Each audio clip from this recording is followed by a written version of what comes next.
Olá, amantes da ornitologia! Sejam bem-vindos ao canal FOB.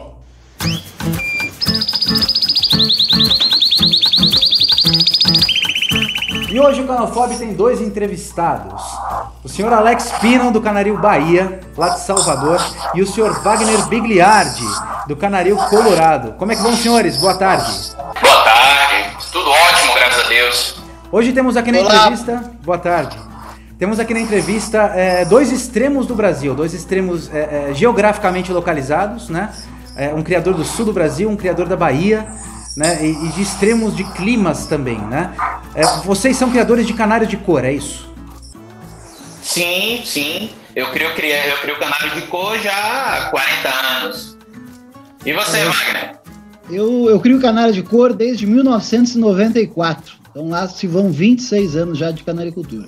Na verdade, Bruno, assim, nesses anos todos, eu já criei diversas cores, né? Ou a gente vai mudando, ou por gosto, por opção, uma série de fatores. No momento, eu faço algo em torno de 100 casais. Já há alguns anos estou fazendo em torno de 100 casais. E aí eu tenho o vermelho intenso, vermelho nevado, vermelho mosaico, alguma coisa de amarelo intenso, amarelo mosaico. E o carro-chefe, digamos assim, os pássaros com uma qualidade para campeonato melhor seriam os abelinos pastéis, que são pássaros que a gente já vem obtendo um sucesso significativo no Campeonato Brasileiro já há alguns anos. E um pouquinho de mogno. E você, Wagner, o que você cria no seu criador? Bom, da mesma forma que o Alex, né, nesses 26 anos de canaricultura, eu já me dediquei a praticamente todas as cores. Eu acredito que já tenha criado todas as mutações hoje da nomenclatura da OBJO. Até porque eu preciso treinar o olho, né? Eu preciso conhecer um pouco do pássaro para estar bem treinado na hora do julgamento, né? E tentar fazer a melhor tarefa possível. Então, atualmente, eu crio brancos e amarelos, com dedicação especial aos albinos e lutinos. É o nosso carro-chefe aqui no Canaril. Mas também criamos vermelhos, também criamos as cores clássicas, como os cobres e ágatas, criamos acetinados com e sem fator. Enfim, hoje eu tenho uma gama muito grande de cores, mas a dedicação quase que especial aos olhos vermelhos, albinos, lutinos e acetinados. Legal, eu queria aproveitar que eu estou aqui com dois especialistas da canaricultura e bater um papo com vocês sobre a história do canário no mundo. Queria que vocês me dissessem quando é que começou a criação de canário historicamente, como é que isso surgiu no mundo? Bruno, assim, o que nós temos de literatura a respeito da domesticação do canário, ela remonta lá na época das grandes navegações, né? Por volta de 1400, 1500. Quando haviam as grandes navegações, se usavam muito mais ilhas na costa africana chamadas Ilhas Canárias. E aí vem uma curiosidade. As Ilhas Canárias não são chamadas de Canárias por causa do canário. O inverso, o animal, o pássaro, é chamado de canário por causa das ilhas. Na verdade, Ilhas Canárias deriva do canes, dos cães selvagens que existiam lá nas ilhas. E aí, como na grande navegação se usavam aquelas ilhas como porto para fazer rotas ou de reabastecimento, os marinheiros, né, os navegantes na época gostavam muito do som do canário ancestral, do canário que existiam naquelas ilhas, e começaram a levar alguns pássaros para a Europa. Na Europa, começou-se a criar em cativeiro, e com os acasalamentos em cativeiro foram surgindo as diversas mutações que nós temos hoje. Então, assim, a história da canaricultura doméstica, ela remonta a uns 600 anos, tá certo? Quando nas grandes navegações se levaram os pássaros, onde, a princípio, o animal ele era venerado por causa do canto, e ainda hoje muita gente gosta do canário por causa do canto, mas devido aos acasalamentos, surgimento de novas mutações, foi surgindo também um gosto, não só pelo canto, e sim também pela cor dos animais, pelas diversas cores, pelas nuances belas que os canários apresentam, e também pela forma deles, né? A Inglaterra é o berço de diversas raças de canário de porte. Olha, Alex, o que eu acho que seria legal chamar a atenção é que nestes de 1400, né, até, por exemplo, 1900, então nesses 500 anos, pouca coisa evoluiu em relação às cores, né? talvez nós pudéssemos contabilizar aí 25, 30 cores apenas nesse período, né? Mas teve um boom de 1900 para cá, então nos últimos 120 anos, e aí sim uma dedicação especial ao canário de cor, que é a nossa expertise, né?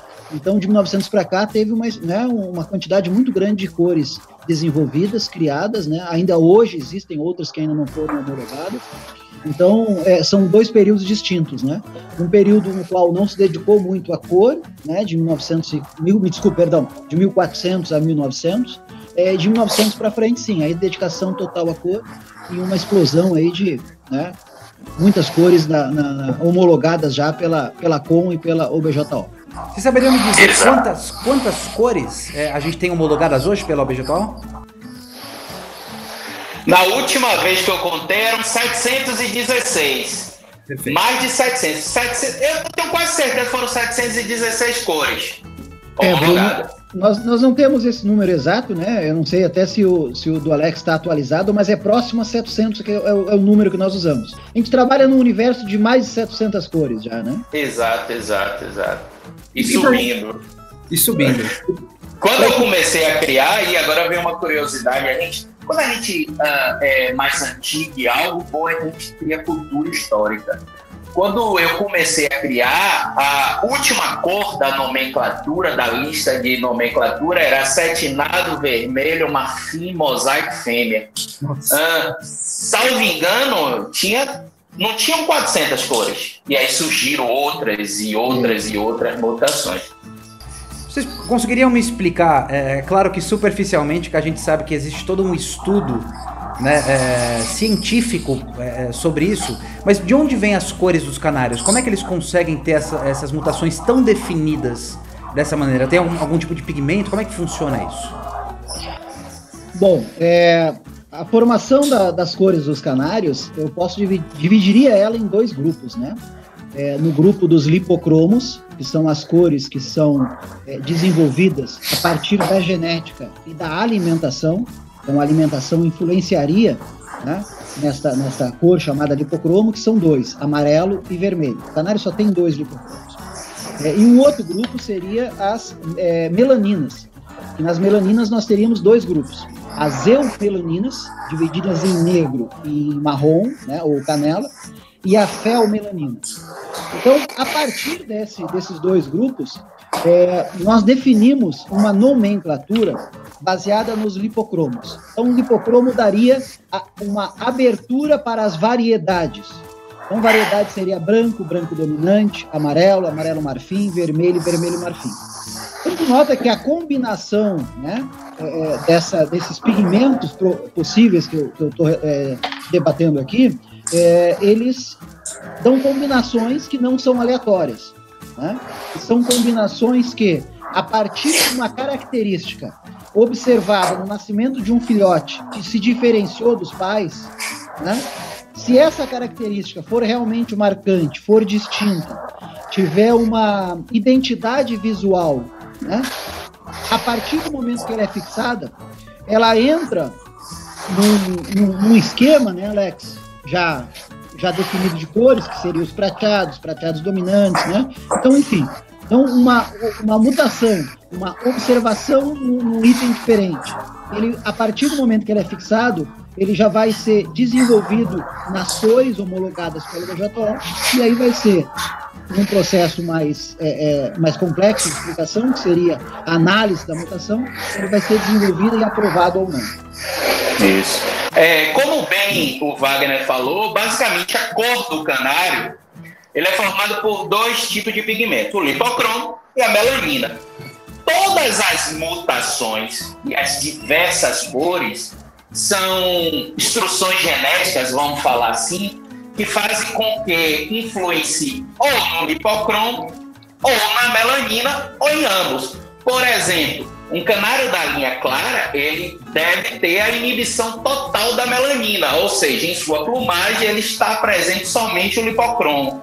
Assim como nas diversas mutações da linha escura, na qual a melanina está presente, cada mutação, ela, de uma certa maneira, ela propicia que essa melanina ela apareça de uma determinada forma na plumagem do pássaro.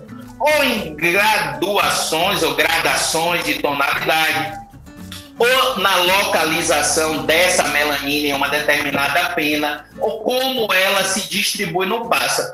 Então, a partir do momento que nós temos esse patrimônio genético que causa uma diferenciação na forma com que na plumagem do pássaro se apresenta o lipocromo e a melanina, é que formam as diversas cores. Entendeu, Bruno? É interessante porque, assim, muitas vezes, para a pessoa que ainda não tem a experiência, vai haver ou vão haver várias e várias e várias cores com similaridades muito parecidas. Porém, geneticamente falando ou até visualmente, elas são cores diferentes, são mutações diferentes. Bacana? E qualquer mutação, Bruno, ela precisa ser analisada por uma comissão de juízes. Ela vai ser apresentada durante 3 anos consecutivos. Geralmente é no hemisfério norte, né? Já aconteceu no hemisfério sul. Depois nós vamos destacar mais sobre essas mutações. E ela precisa passar por essa comissão para ser avaliada se realmente ela merece ser uma mutação ou se ela não é considerada como uma cor nova. Mas existe uma cor base do canário? Existia algum canário ancestral que tinha alguma cor específica? Na verdade, o canário ancestral, ele existe até hoje nas Ilhas Canárias. Ele é muito similar, digamos assim, se nós formos fazer uma comparação com o verde nevado, digamos assim. Verde nevado é uma cor, para quem cria participa de concurso sabe o que eu estou falando. Obviamente que o verde nevado que nós temos hoje já está num grau de evolução que o torna bem diferente em relação ao ancestral. Mas se nós tivéssemos que cravar uma cor desse pássaro ancestral, seria um verde nevado. Eu não chamaria de base, sabe, Bruno? Mas, assim, o início de tudo seria esse ancestral, que é algo parecido com um verde nevado. E a hibridação, ela também tem algum fator relevante na mutação dos canários? Olha, Bruno, nós criadores de canários, nós não trabalhamos com hibridação. A hibridação serviu para nós e foi muito útil, segundo algumas literaturas, para incluir o fator vermelho, né? Então foi observado que mesmo que fosse alterada e modificada a alimentação do pássaro, ele não conseguia exteriorizar uma tonalidade vermelha. Então faltava, na verdade, o gene, né, que permitisse essa exteriorização do vermelho. Então foi utilizado a hibridação com Carduelis, me ajuda, Alex Pino, o Carduelis circulata, o tarim, né? Isso, o tarim, o cardinalito da Venezuela. Cardinalito, exatamente. Então foi utilizado ele, e a partir dessa família, né, utilizado F1, F2, F3, F4, conseguiram potencializar, né, essa exteriorização do vermelho. Já tinha o gene, modificou a alimentação, né, e aí conseguiu incluir também. O que abriu uma nomenclatura muito grande, né, com a inclusão deste fator vermelho. Então a hibridação para nós para nesse ponto, inicia no tarim da Venezuela e finaliza em tarim da Venezuela.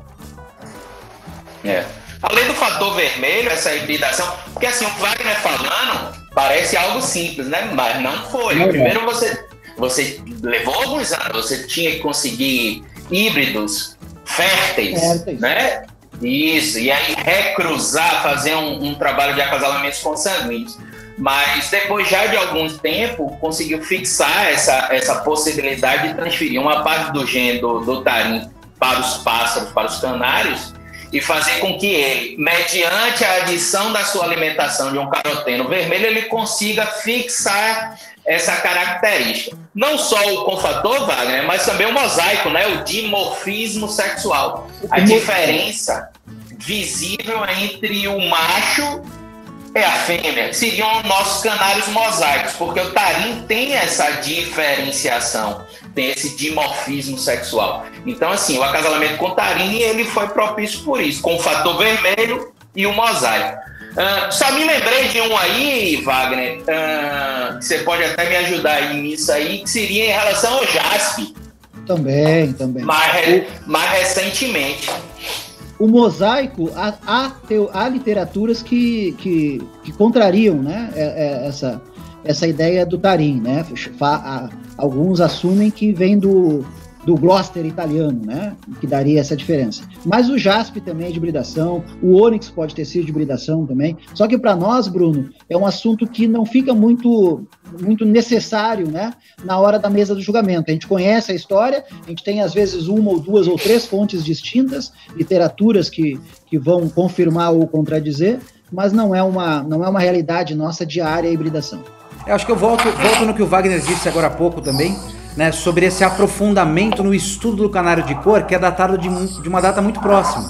Né? A gente começou a estudar, aprofundar mesmo o conhecimento de canário de cor há menos de um século. Né? É uma coisa, é muito próximo para a gente ter esse avanço e esse estudo. Né? Eu acredito que quando surgiram essas mutações por hibridação, as pessoas nem anotavam isso, né? Não havia nem um estudo aprofundado daquilo. Bruno, se nós datar 1920, agora 2020, nós temos 100 gerações apenas, né? Então 100 gerações para se fixar tanta mutação, para fazer tanta observação, e tudo de uma maneira muito empírica, né? Recentemente, uma revista de grande nome, né, mundial, né, da ciência mundial, que fez um estudo sobre a pigmentação dos machos da fêmea. Mas é algo ímpar, né? Geralmente a gente faz uma observação muito empírica sobre os assuntos, né? E voltando agora a uma curiosidade minha, se o fator vermelho ele influencia na genética do pássaro, na cor do pássaro, colocar algum outro tipo de alimento que tem algum outro tipo de pigmento não influencia? Eu não consigo influenciar no pássaro, por exemplo, um pigmento amarelo por meio de alimentação? Existe isso?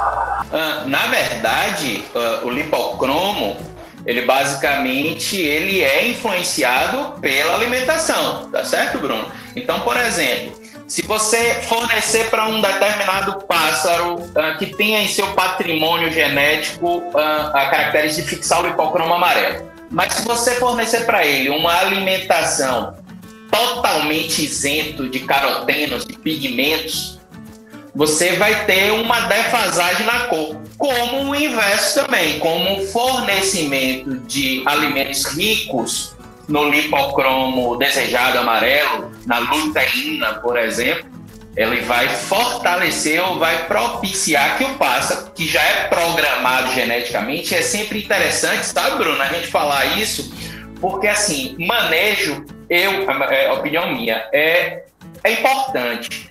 Porém, não é o mais importante. O mais importante, na minha visão, é sempre a capacidade genética do pássaro, o que nós chamamos de genótipo. O que ele está programado a exteriorizar. O manejo ele só vai potencializar isso ou prejudicar. Então, a partir do momento que você tem um pássaro que tem em seu patrimônio genético a possibilidade de exprimir ou expressar, melhor dizendo, o lipocromo amarelo, e você fornece para ele uma alimentação rica nesse lipocromo na luteína, ele vai potencializar isso. Da mesma forma, se ao invés de nós fornecermos o lipocromo, a luteína, por exemplo, e fornecermos a cataxantina, que é o pigmento vermelho, ele vai impactar na cor. Perceba, o amarelo ele não vai se transformar em vermelho, mas vão surgir diversas manchas na plumagem do pássaro alaranjadas.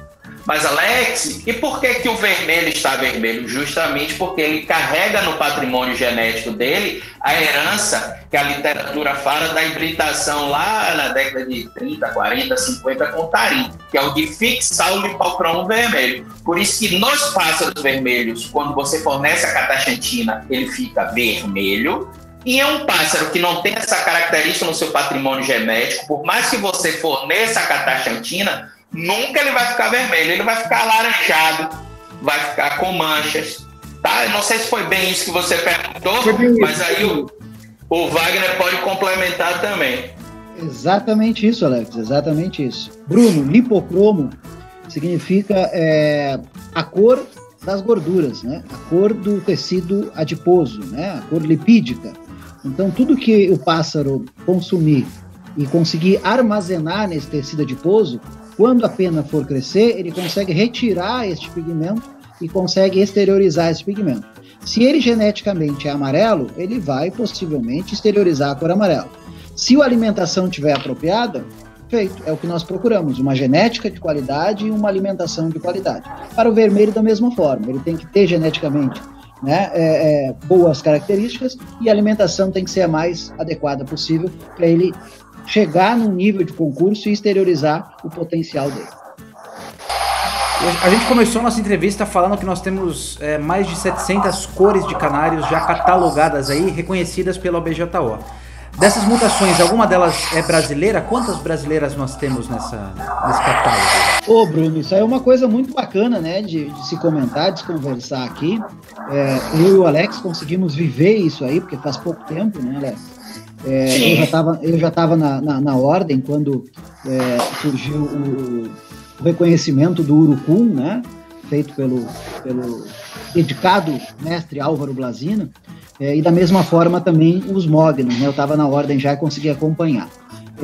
São duas mutações que foram reconhecidas, né, aqui brasileiras, né, duas recebem nomes de nossa flora, né, Alex? Então, sim, uma delas é o urucum, né? Isso, é uma sementinha, exatamente, que os índios até utilizavam muito. Isso, para pintura. Isso, para pintura. O mogno não, o mogno também é uma outra mutação brasileira. Essas sim são diversos tipos de madeiras, né? Que têm uma tonalidade, fáceis de manejo, muito fácil de se trabalhar, de esculpir, que tem a tonalidade castanho, né?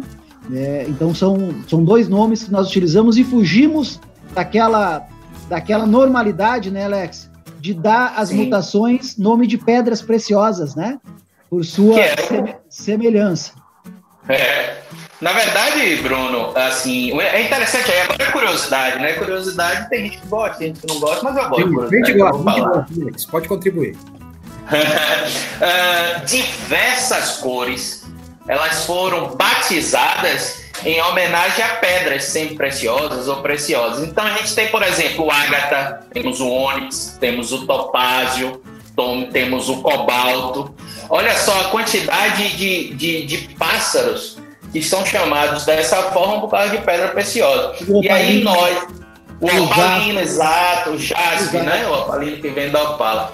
E já o mogno e o urucum, como assim, a nossa força, e até nós somos batizados, o nosso país é batizado em homenagem a uma planta, então nada mais justo do que batizar as cores que surgiram e que foram trabalhadas, que foram fixadas em nosso país, também batizar em homenagem à nossa flora. Nada mais justo do que batizar mediante aí a nossa natureza, né? E vocês, enquanto criadores tão experientes, aqui no nosso canal a gente tem um aprofundamento muito grande também em novos criadores, né? A ornitologia ela cresceu demais. Eu acredito que ela triplicou de tamanho no último século, né? E o aprofundamento em estudo, em número de criadores, né? E aqui no Brasil tem crescido muito a ornitologia. Acho que a ornitologia brasileira ela nunca foi tão reconhecida internacionalmente como ela é nos tempos de hoje, né? Enquanto estudo, enquanto estrutura de criadores, enquanto dedicação a esse mundo tão vasto, né? E a gente tem criadores novos aqui. A gente tem muita gente que vem para o nosso canal que tem dúvidas ali muito, muito primordiais, né? Que para criadores experientes essas dúvidas são primordiais. Queria saber o que vocês diriam para uma pessoa que está pensando em começar a criação de canários. Eu gostaria de falar tanta coisa, Bruno, de verdade, que eu passaria um dia falando aqui. Mas a primeira coisa que eu acho que eu gostaria de falar é que a criação de canários é legal, né? Dentre tantas leis que o IBAMA nos apresenta hoje, existe uma, que é a 93 de 98, que no artigo 2º, ela vai definir a nossa fauna brasileira em 3 grandes grupos, né? Então o criador que está iniciando, que ele tiver esse entendimento, o que diz lá nessa lei? Vai dizer assim, nós temos a fauna silvestre nativa, que é a fauna que vive solta, né, que vive hoje nos mangues, no pampa, na floresta tropical, enfim, que vive solta, né? Nós temos a exótica, que é aquela que não faz parte da nossa fauna nativa e é importada de outros países, outros continentes. E nós temos os animais domésticos. Então, amparado por lei, né, a criação de todos os domésticos. Então, a partir do momento que o criador que está iniciando sabe que essa criação de pássaros, que por muitos anos ela foi vista com, né, com um certo... Preconceito? Eu acho que é preconceito, né? Preconceito, aquilo que a pessoa não conhece, né? Isso, exatamente. Então, quando de um pássaro de gaiola ele era tão mal visto, né? Hoje a gente tem a segurança de estar exercendo uma atividade que a lei nos permite, né? Então eu acho que por aí a pessoa deixa de sair da ilegalidade, né? Deixa de sair dos maus olhos e começa uma atividade sadia, que é muito sadia, nossa, né? Eu sempre costumo falar que eu crio pássaros de prata e faço amigos de ouro, né? Eu gosto de usar essa expressão. Então saber que eu exerço uma atividade que ela é legal, me proporciona tanta coisa boa, eu acho que a legalidade, eu acho que eu começaria dizendo que seria o ponto principal para quem quer iniciar essa criação. Verdade. Na verdade, assim, Bruno, muita gente, ela é uma das primeiras perguntas, eu preciso de autorização do IBAMA? Não. O canário é um animal doméstico, está nessa lei aí, nessa norma, nesse normativo que o Wagner citou, diversos passos. Eu tenho até guardado aí a lista das espécies que são consideradas domésticas. Então, por exemplo, nessa lista que está o canário, ele tem o periquitinho australiano, ele tem a ovelha, ele tem o cavalo, o gato, ele tem o cachorro. Então, assim, o canário, muitas vezes, ele ainda paga um pouco o preço de pessoas, assim, mais, né, de dolo, de má fé, que vão na natureza e depredam a natureza. Eles vão lá e fazem tráfico ilegal, caça. E, infelizmente, nós ainda somos sensibilizados pela falta de conhecimento. Então, eu acho que o canal da FOB, ele tem um papel muito importante para mostrar isso, mostrar que o canário, na verdade, a criação do canário, ele não faz mal nenhum pela natureza, pelo contrário, porque a disseminação da criação de um pássaro que vive em cativeiro, que ele é domesticado há 600 anos, evita que pessoas vão buscar animais, pássaros, aves na natureza. Normalmente, algumas pessoas que recriminam a criação do canário, eles não entendem isso, e na maioria das vezes tem um cachorro em casa ou um gato. É igual. A diferença é que o canário ele é domesticado há 600 anos e o cachorro e gato já há alguns séculos, né? Mais de 1000 anos, 2000, 3000, sei lá, não sei quantos mil anos, que o cachorro, o gato, o cavalo são domesticados. Mas a essência é a mesma. Ele não existe. O canário, na forma que nós criamos hoje, não existe na natureza. Ele teve a sua origem no animal, no pássaro lá das Ilhas Canárias, mas é diferente, tá certo? E faz com que, de uma certa maneira, a natureza fique protegida. Não vá se buscar na natureza os pássaros. Acho que é interessante frisar também que esses animais, por serem animais exóticos vindo de outro lugar, eles também não sobreviveriam com o nosso bioma aqui, né? Não adianta você pensar que você vai libertar os canários, eles vão se adaptar naturalmente aí à nossa cena. Bruno, um dos grandes problemas é, caso a gente solte esses pássaros, que certamente estariam fadados a um insucesso, um dos problemas é, e se ele não morrer? E se ele sobreviver? O desequilíbrio que ele pode vir a causar na nossa fauna. Haja visto os javalis hoje, o que tem sido pelo Brasil afora, né? Então, uma espécie invasora, né, pode causar muito problema se ela for resistente e sobreviver, né? Com certeza. Outro ponto que eu gosto de tocar sempre é o quanto a criação em ambiente doméstico, o quanto a criação de aves, ela contribui também para a preservação da espécie, né? E não só nos canários, a gente tem o caso aí do mutum de Alagoas, né, que foi decretado como extinto, né, e na verdade ele não estava extinto, devido a um criador, essa espécie está aí com a gente, né, atualmente hoje. O bicudo também é outro caso, recentemente ararinha azul, né? Enfim, nós temos vários casos de espécies que foram salvas da extinção, né, graças a criadores legalizados. E agora passo a bola para o Alex. Alex, se você pudesse dar uma dica para um criador iniciante, o que você diria para ele? Eu acho que assim, a primeira dica é o estudo.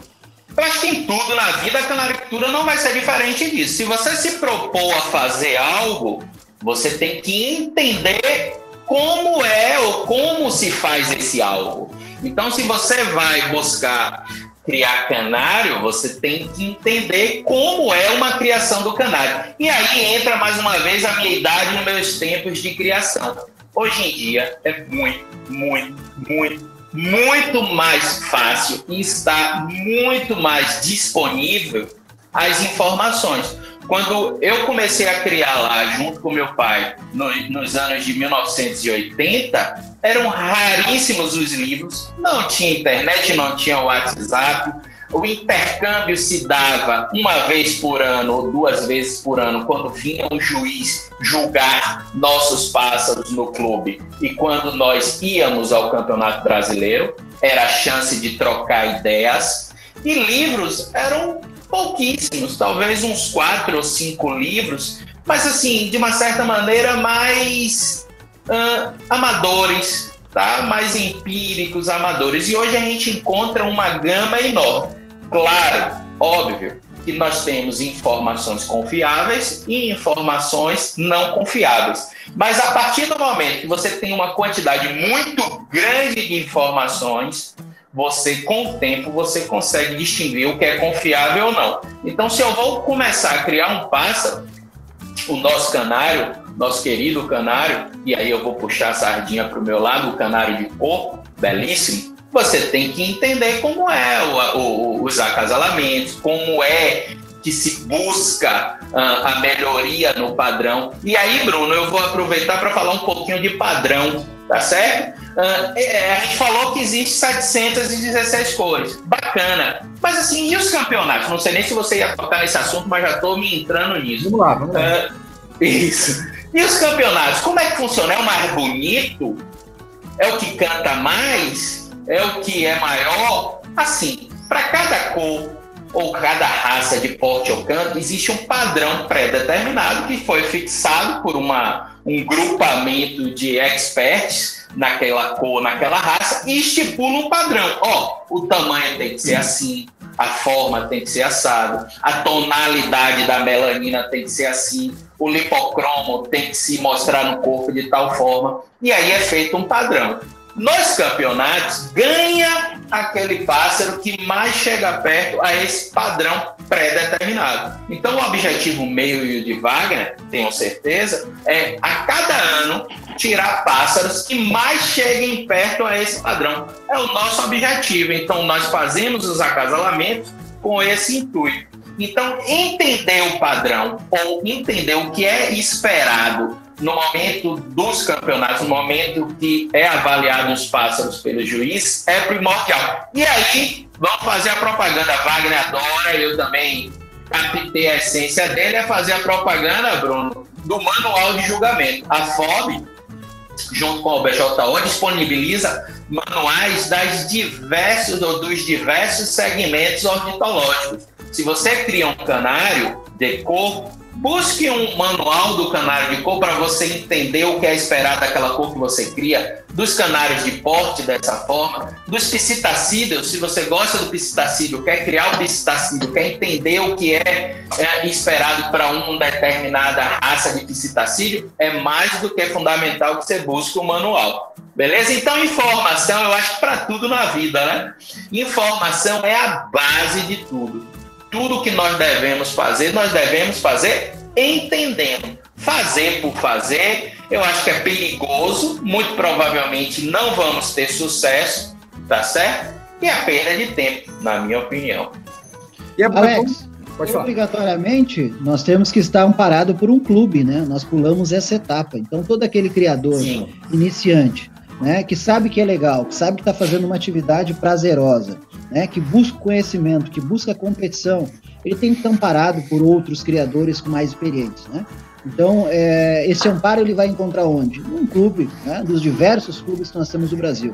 Então, todas as grandes cidades, praticamente, no país, têm um clube ornitológico. Então, procura, tu vai ser orientado, tu vai estar em contato direto com a federação, tu vai ter acesso aos anéis, tu vai ter acesso à informação, enfim. Então, é fundamental que todo esse criador que visar os campeonatos esteja ele filiado a um clube.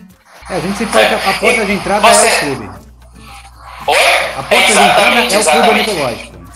Isso. E aí, até colaborando com essa fala de Wagner, eu recebo muitos contatos de criadores até de outros estados me perguntando como é que eu faço para comprar um canário na sua mão, alguma coisa desse tipo. Por quê? Porque eles não tinham conhecimento que pertinho dele, ou na cidade dele, ou numa cidade vizinha, existiam criadores. Existe um clube ornitológico. Então, assim, para você que está assistindo e quiser saber qual é o clube mais perto da sua cidade, entra no site da FOB. No site da FOB, ele lista os clubes, e lá tem todo o telefone, e-mail de contato, ele lista os clubes por estado. Então, assim, você é de Pernambuco, clica lá em Pernambuco, você vai ver, Pernambuco eu acho que tem 6 ou 7 clubes. Da Bahia também tem 12 clubes. Lá no Rio Grande do Sul deve ter 50. Não tem tanto.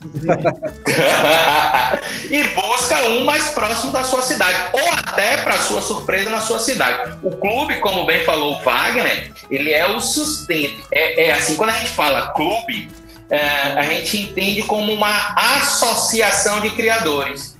Um ajudando o outro. Um orientando o outro. A intenção maior do clube é essa, na minha opinião.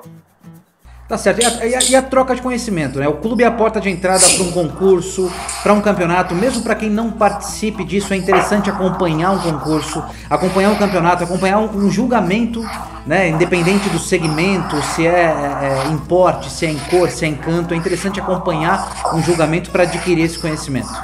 E o que eu gostaria de falar aqui para os nossos criadores iniciantes também é que nós entrevistamos experts no assunto sempre, né? O que a gente não pode esquecer é que esses dois criadores aqui que estão conosco hoje, o Wagner e o Alex, têm aí uma longa estrada de vida na criação.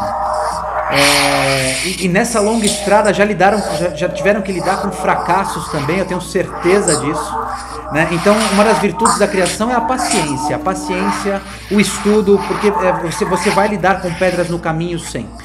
É fundamental. Assim, às vezes dá a entender que a canaricultura, ou algumas pessoas têm uma visão que a canaricultura é só sucesso. Não é, ele tem percalços também. Por mais que você se dedique, você sempre vai encontrar percalços. E a experiência, que pode ser a sua própria ou aquela adquirida no clube com outros criadores, é que vai fazer vocês superarem esses obstáculos. Outra característica, eu vou até falar agora aqui, você disse que está liberado a gente falar de curiosidades nossas, né? Aconteceu comigo esse ano, ou está acontecendo comigo esse ano. Por causa da pandemia, a gente sabe que, infelizmente, os diversos campeonatos foram cancelados. Inclusive, hoje, sábado, estava iniciando o primeiro final de semana do Campeonato Brasileiro. Nós estamos gravando no sábado. Um evento maravilhoso. Mas, assim, o que eu quero falar é o seguinte. E aí, como não vai ter campeonato, eu vou antecipar um pouquinho o meu período de reprodução. E fiz os casais no início de junho. Normalmente, eu faço no final de junho. O Wagner, que está lá no extremo sul, depois até, Bruno, a gente pode conversar com o Wagner para falar também um pouquinho dessas diferenças, né? Em relação ao nosso país, que é imenso. Mas, normalmente, aqui em Salvador, eu começo a montar os casais para o período de reprodução no final de junho, no final. E esse ano eu fiz no início, me achando. Eu disse, não, vou começar mais cedo, vou fazer, vai acontecer. Só que eu me esqueci de combinar com os canários. O que é que aconteceu? Os canários, no ritmo, eu estou vendo assim, eu digo, rapaz, negócio estranho, talento, a reprodução, os canários estão saudáveis, mas estou achando assim, não está no ritmo bom. E bastou iniciar julho, que é onde normalmente eu começo a época de reprodução, eu fizesse buf, fêmeas aprontando, fazendo ninho, filhotes começando a nascer.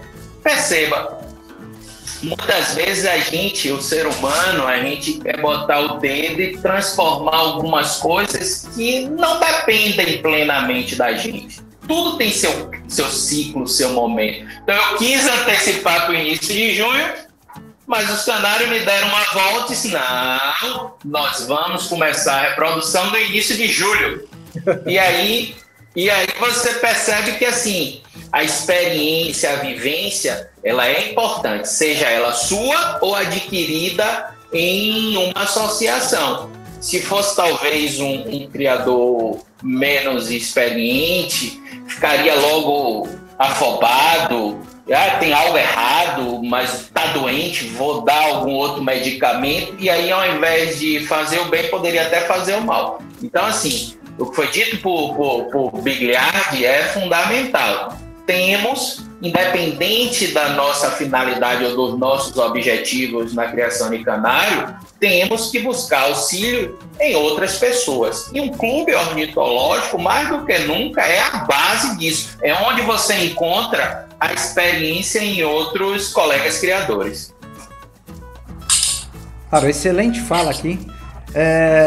Senhores, só tenho a agradecer por tanto conhecimento compartilhado com a gente.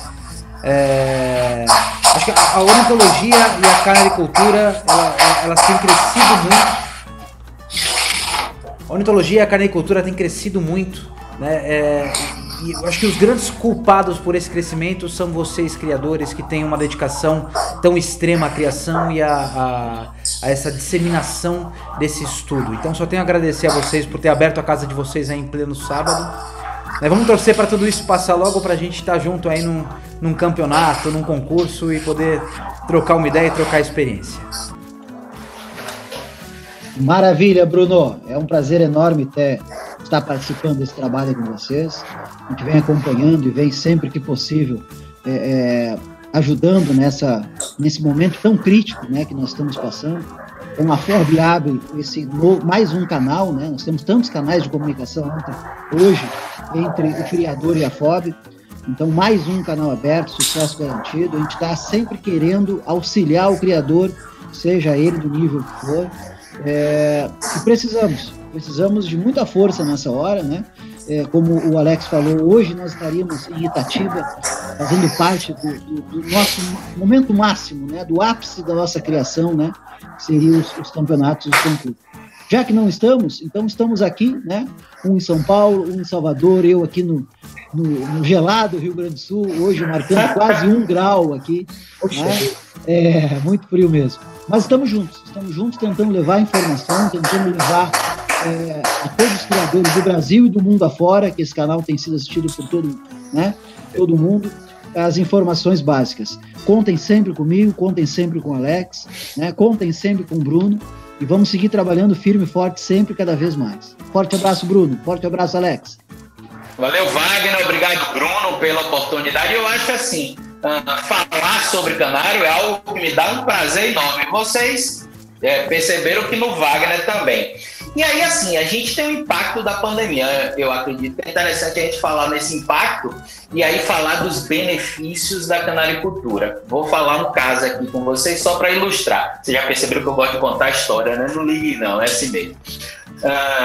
Obviamente que a pandemia ela causou um impacto e algo triste, que é o não ter os campeonatos. E aí não ter os campeonatos, ele entra pela parte de campeonato em si, que é aquela brincadeira lá, ou para algumas pessoas não tanto, do julgamento, da competição, mas o principal é nos alijar da confraternização maravilhosa que é. E como o Wagner falou, bem disse aí, o brasileiro é uma festa maravilhosa. Quem tiver oportunidade, vá.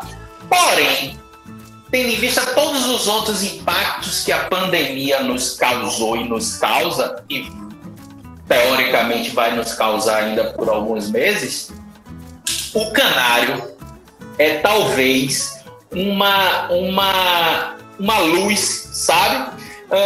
Tem umas 3 ou 4 semanas que eu recebi um WhatsApp. Eu recebo muito contato de criadores, pessoas, e estavam me perguntando. Era um senhor de 83 anos de idade que estava no apartamento impossibilitado de sair, porque ele tem problema, além da idade, tinha problema cardiológico, e ele me pedindo, Alex, me venda um canarinho, assim, chateado por causa da pandemia, e o canarinho, tenho certeza que o canarinho cantando aqui na minha varanda vai me alegrar. Então, assim, essa parte também é fundamental. O nosso hobby é maravilhoso. Nós conseguimos ver ou perceber diversos criadores que conseguem enfrentar a pandemia com menos dificuldade ou de uma forma menos dolorosa por causa dos canários. Então, assim, eu vou citar também agora o meu caso. Todo dia, minha criação não é aqui onde eu resido em um apartamento. E o canarinho é na residência de meus pais. Então, todo dia de manhã cedinho eu vou e me desloco. Para mim é uma terapia, porque eu vou nos canários lá cuidar. É útil também, porque fica mais perto de meus pais para dar assistência nesse momento que eles estão em casa. Mas a mente, perceba como o canário também serve para isso, para a gente enfrentar nossas dificuldades. E ele serve como terapia, como uma melhor forma de se viver, como um objetivo. Eu acho que assim, quando a gente perde o objetivo, é que vem a parte chata da depressão, esse tipo de coisa. Então o canário também serve para isso. Você que está nos assistindo aí, que gostaria de alegrar sua vida, procura um criador de canário aí, bota um canarinho na sua varanda, você vai ver que maravilha, não é? Valeu, Bruno, obrigado. É isso. Senhores, muito obrigado pela participação de vocês mais uma vez aí. Espero que tudo isso passe e a gente possa se encontrar. Obrigado. Obrigado, um bom dia. Valeu, Bruno. Um abraço, Wagner.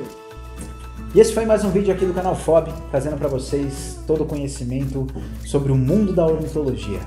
Gostou desse vídeo?